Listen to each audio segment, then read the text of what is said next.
Ignition sequence starts. 6, 5, 4, 3, 2, 1, 0. Liftoff. We have a liftoff.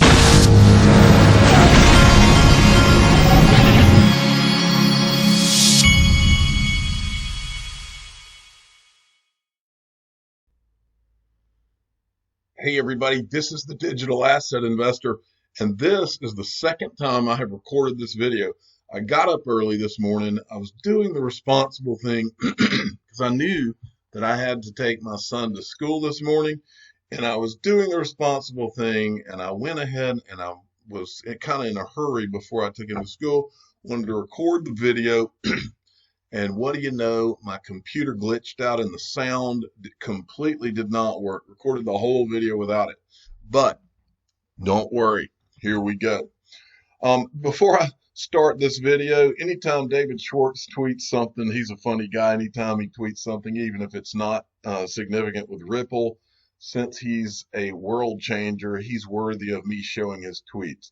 Always check a navigation chart carefully before dropping anchor. And he's showing a map that shows probably an unexploded depth charge from World War II on a map where you might not want to drop anchor.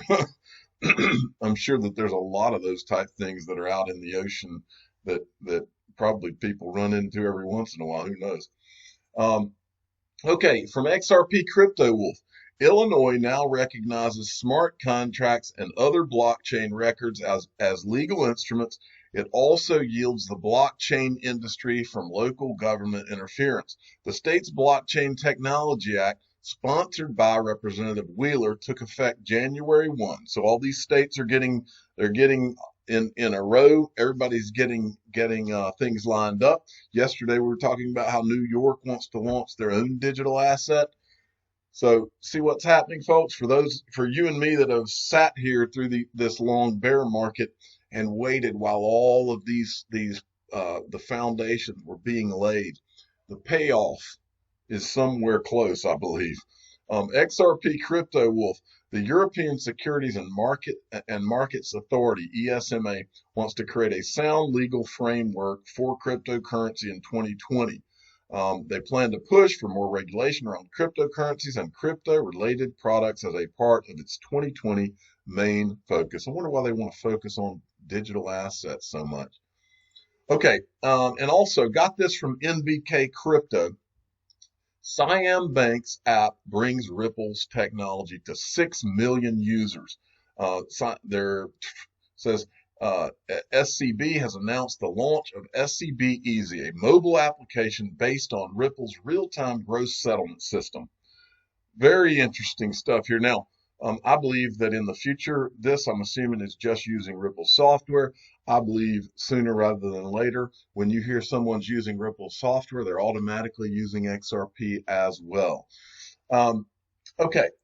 Now, this is where I really want you to focus in. You'll remember in a video yesterday, I said that Bitcoin and Ripple and XRP, none of this just happened.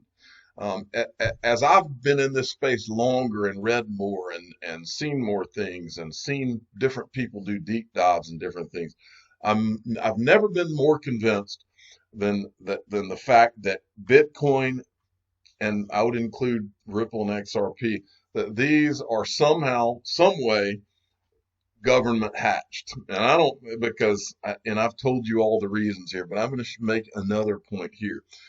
We've talked a lot over the course of the last 2 years about how it just feels like these people have created all of this as a setup to what they eventually know will be a financial collapse and a way to roll the populace into the new system.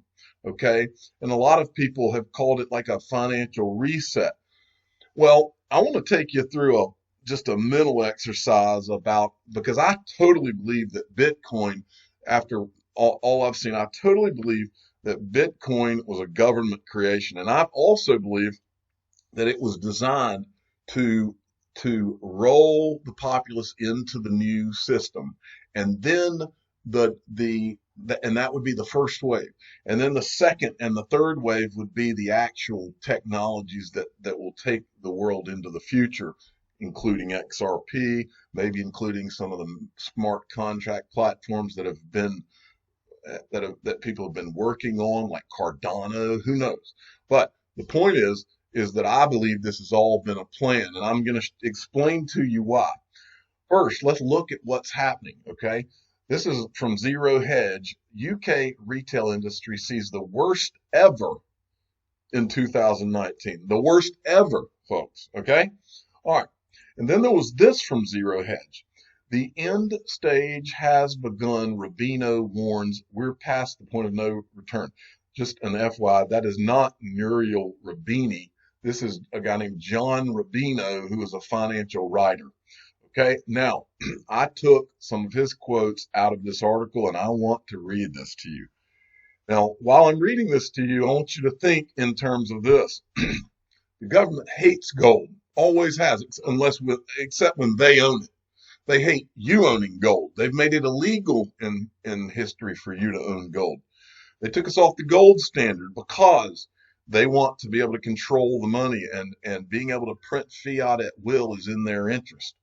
Okay, so think about those things and then think about that in relation to Bitcoin and how the government might have an incentive to roll you into Bitcoin to eventually roll you into the new system. Okay, here's what the guy says in this article.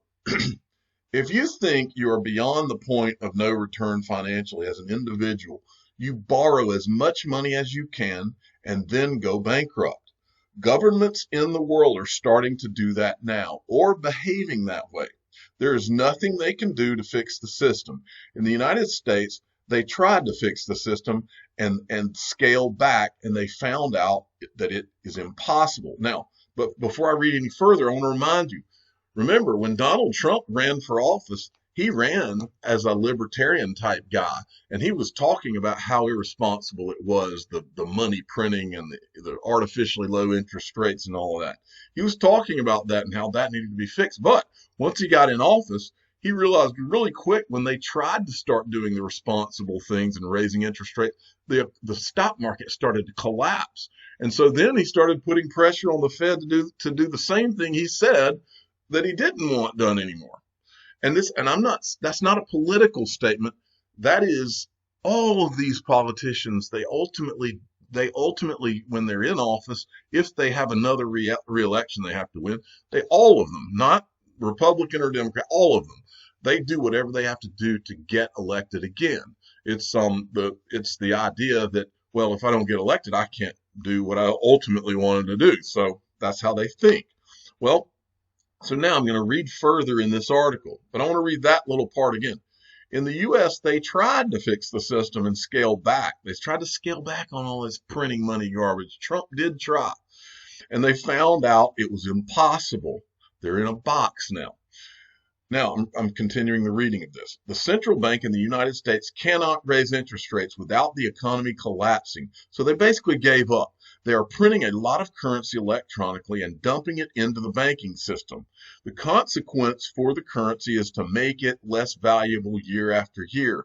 Then you get the crack up boom, where people just lose faith in the currency because they see the government is going to make it less valuable year after year.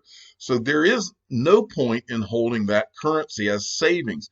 They spend it as fast as they get it. We have entered a new stage, which feels like one of the end stages of this process, when governments just give up and don't even pretend to try and control their finances anymore. Well, we are there. That's when it will be clear to everybody that is the case, and then your gold goes through the roof. The investment thesis ends with you loading up on precious metals and then riding the inflation and/or monetary reset that has to happen because of past mistakes. So I want you to pretend that you are the government and you hate gold. Now, first, let me prove to you that they hate gold. This is an article by Ron Paul. This is Ron Paul back in 2010, right after the financial crisis. He's a libertarian. He's 1,000% right. He says, here's why government hates gold. I take you to his last paragraph. As the foundation of their power, their fiat currency is rejected or avoided.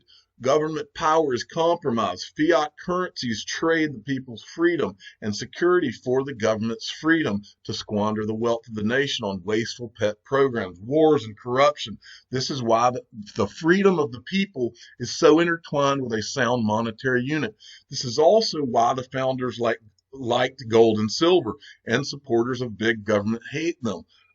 So, if you're the government, I ask you, what would you do? If you knew that the populace was going to more or less have an uprising from all this money printing and that they were all going to flee to gold, which means they run away from your stock market, what would you do? I'll tell you what a good plan would be. What if this fictional character called Satoshi Nakamoto was you? And what if some paper just went out and all of a sudden it would solve another problem for you. The populace uprising, all of a sudden they've got a life raft they can go to. Hey, we'll go with this Bitcoin thing. We'll buy this. There's only 21 million of those, and the liquidity would flow into that. Okay. And then you, as the government, your plan was to do a reset. Your plan was to say, okay, there's going to be a financial reset. Remember, Wall Street and Goldman Sachs is opening a digital bank. They announced it this week. These people are not stupid. They know that this is a 10-year-old Ponzi scheme since the financial crisis of money printing. They know this. This is not something that just you and I know. This isn't something they can't figure out. So imagine that now remember what's been floated for the last 10 or 13, or ever since Bitcoin was created. Remember all that we've ever heard. Oh, this is just for money laundering. This can't be tracked. It's dangerous. And all of this. It's almost like a red herring, folks. It's dangerous. Let me tell you what can't be tracked. Gold. Physical gold. I'm not talking about ETFs. Physical gold. The government has literally made it illegal in history, and they've made it illegal because if the population could ever get their hands on physical gold and transact that physical gold behind the scenes, they could have a financial system that's running independent of the government with physical silver and gold. They can bury it in their backyard, and the government cannot find it. There are people that have it buried in their backyard right now all across this world for that very reason. If the government loved gold and didn't have a problem with gold and silver and those type of things, you'd be able to go to Morgan Stanley or Merrill Lynch and buy physical gold, but you can't. There's a really high markup on gold. The reason there's a high markup on gold is for the reason the government wants you to be away from gold and silver, physical gold and silver. So meanwhile, you've got this Bitcoin thing, and someone's been floating the false idea that it can't be tracked all these years. Now, the backdrop is what we've seen, and I've told you, you shouldn't own these privacy coins because one way or another, the government will crack down on those because they can't be tracked, okay? Monero and things like that.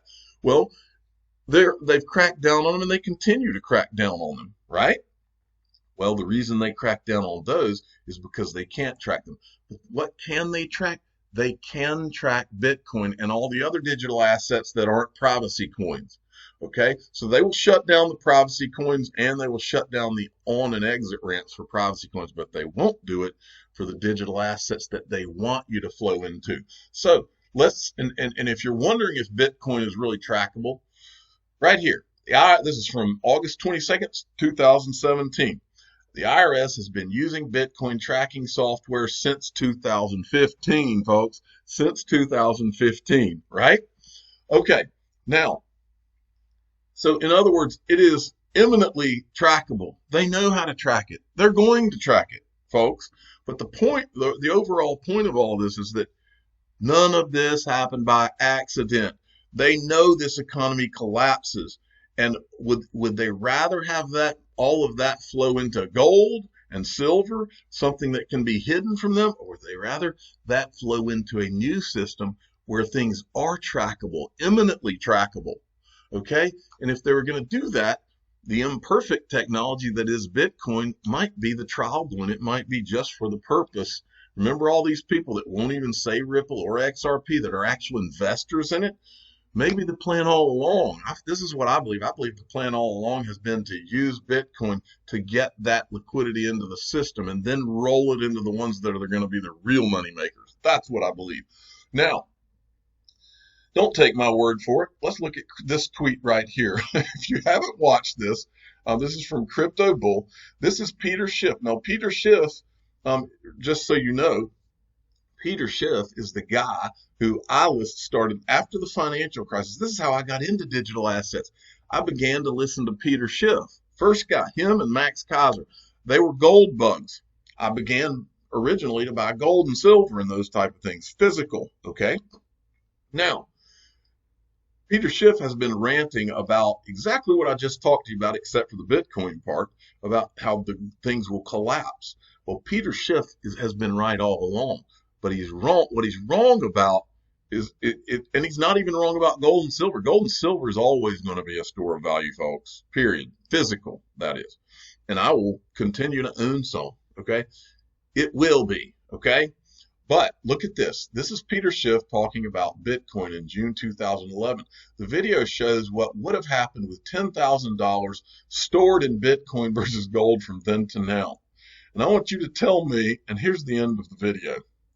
$10,000 stored is $9,855 in gold and $4.1 million in Bitcoin. And I ask you, if you were the United States government or the governments of the world, what would be your plan? Because how are the people going to react when this is the reality of that 10,000 stored in gold over that period of time, and they see this reality in Bitcoin? They're going to flow to Bitcoin, which is something that the governments can track. Folks, this is so in your face, I don't even know what else to say. Now, I want to finish this video by letting you know about something. The Ledger Nano S people, for those of you that don't know, this is how you can store your digital assets, and they're safe. Your private keys are in your possession. This is the safest way to store digital assets. Now, the people from Ledger, they sent me this actually the other day, and I didn't see it. Okay, from today until the 17th of January, you can get 20% off. They gave me a code. The code it's 20% off. It's in the description of my last 4 or 5 videos, but I'll give you the code verbally as well. You'll get 20% off, and this is only for the first 200 people that go and get and use the code. Okay, it's not going to be for everybody. It's for the first 200 people that do it, and it's in the description of this video. You can go do it. The coupon code is DAI-L2P, and I put that in the description of the video. But you'll get 20% off, and it's only going to last until January the 17th, so you got 7 days, and it's the first 200 customers. I wanted to finish this video with a quote. I thought this was hilarious. I bumped into this morning.